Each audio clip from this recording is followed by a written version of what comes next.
to Raw Review Mini, ladies and gentlemen, and let's talk about two things.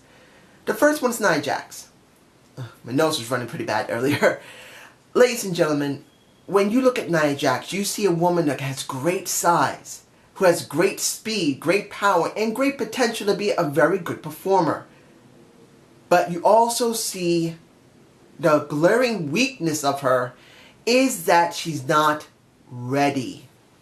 Let's be honest. I'm not against Nia Jax, and anyone who's a Nia Jax fan, you guys know I like Nia Jax. I believe that she is a great wrestler in time, but she's not there yet. She's not an Awesome Kong. She has her size, but not her experience. And my nose. That is one of the major problems she has. She doesn't have the experience to really get herself over, to get the women over that she's working with. She's not bad when she's putting other people over. She did it with Asuka. She even did it with Bayley to a certain extent. But the problem here is this. You see Nia Jax in the main title scene now because she beat Bayley. And the problem is Nia Jax is not ready for this. They're putting a woman in position that really is not there yet. And I'm wondering, where the hell is Tamina? Tamina has been on the roster for years. As far as I understand, she's still on Raw. Or SmackDown, wherever. She should still be there in the company, and she's not shown.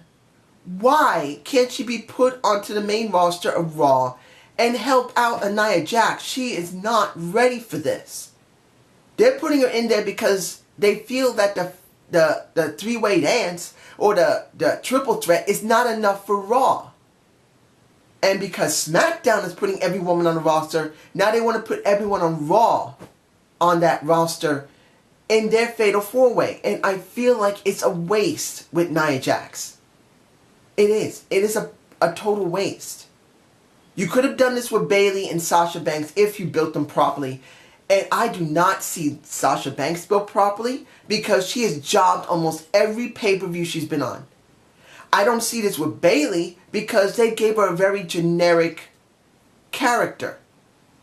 She was more entertaining on NXT because they let her have more free range, but they're very restrictive there to a certain extent. So she's not really doing what she used to do on NXT. And now where you could have Bayley versus Sasha Banks, and I'm not saying they're the best of all the women that are existing in the WWE, but since they are from NXT, they were shown to be some of the best women they have so far. It would make sense to have them both go in there instead of putting in Charlotte. But this is just my feeling about it. Second thing I'm going to talk about is the storyline of the two who cannot go wrong, of Kevin Owens and Chris Jericho. The highlight reel showing how Chris Jericho is exposing Kevin Owens not only as a Y2J fan, but someone who just needed help, who needed this, who needed that, and then stabbed them in the back. I say that this is one of the best storylines the WWE currently has. It is. I know that Goldberg and Brock Lesnar are good. I know that The Undertaker and Roman Reigns is very badly built. But this is what they got for that. The tag division is very weak. For both brands, it's not doing that well. On both sides of the brands, you do have something going on with John Cena and The Miz. And also what's going to go on with Bray Wyatt and Randy Orton. But let's be honest, ladies and gentlemen. The best and most compelling feud, and I could count Triple H and Seth Rollins, particularly that Triple H has already stated that it will happen at WrestleMania. But Kevin Owens and Chris Jericho is the best well-built and longest running storyline they have.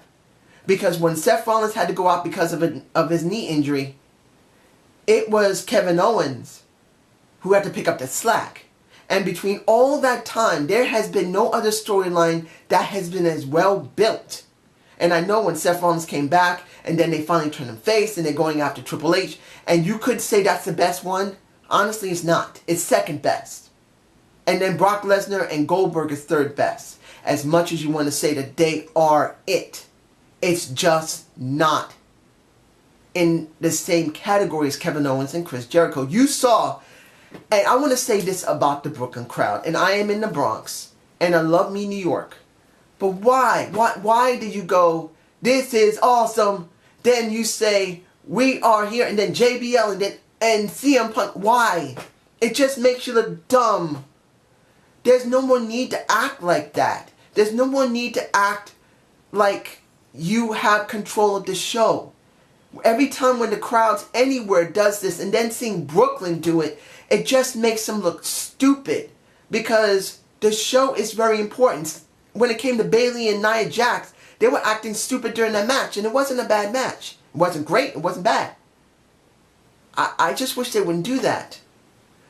But when you see how Chris Jericho managed to pull the people in, saying, these are the friends of Jericho, cheer me on, man, that shows how he's gotten so over. He was well over as a heel. The list was well over as a heel. Then when he transitioned to a face, he was even more over. And the list was more over. And then when Kevin Owens tore up the list and bit it, chewed it and spit it in his face, it made people even more angrier. That shows that this is the most strongest feud they have. And it's wonderful. But then it's sad. Because you look at Goldberg and Brock Lesnar. The way they booked Goldberg basically is bad. It does not look good to see that he can go for anyone so quickly. Of course, they're going to say he has to be because of Brock Lesnar. But then you see how badly booked Brock Lesnar was. You made him into a monster, and he went for the entire roster. And there wasn't that many people there in the beginning. It just made it glaring weakness. And I just feel like it's a waste.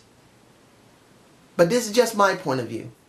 You guys tell me below, and I hope you enjoyed this Raw Review Mini. Please give me a comment below. In the next couple of days, I will be getting my Reality of Wrestling. I'm not feeling exactly well. I've been having some stomach problems, so if I don't get it out on Tuesday, I'll try to get it out Wednesday, Thursday. I hope you guys understand.